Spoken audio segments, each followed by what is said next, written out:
नमस्कार दोस्तों सर्दी का मौसम चालू हो गया है। अब इसमें हल्की हल्की ठंड, बुखार सा, सर्दी, जुकाम ये चालू हो गया है। बहुत सारे लोग इससे परेशान हैं भी, और ये आपको नहीं हो, इससे कैसे बचें, डॉक्टर के पास जाना नहीं पड़े, उसके लिए हमें क्या करना है और क्या नहीं करना है आज मैं बताऊंगा। और ये घर पे रखी हुई चीज़ों से आपको बहुत फ़ायदा मिल जाएगा।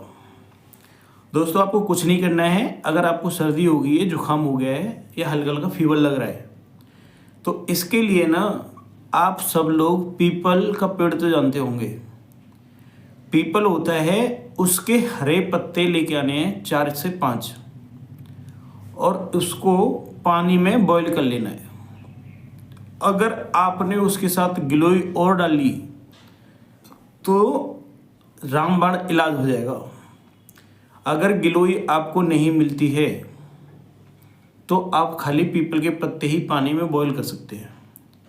और जिसके पास गिलोय नहीं है और कोई भी वीडियो दिल्ली से देख रहा है तो आप मुझे बता देना, गिलोय मैं दे दूंगा। तो गिलोय और पीपल के पत्तों को पानी में बॉईल करना है। कम से कम 1 गिलास पानी हो तो 1/4 रह जाए, मतलब 1/4 रह जाए, और उसको आप पी लो सुबह शाम 2 दिन पी लो। आपकी सर्दी, जुकाम और हल्का हल्का बुखार भाग जाएगा। दोस्तों ये सब फॉर्मूले आजमाए हुए हैं और लोगों को फ़ायदा भी हुआ है। आप भी ऐसा करें, किसी डॉक्टर पे जाने की ज़रूरत नहीं पड़ेगी और आपको फ़ायदा हो जाएगा। जय हिंद दोस्तों।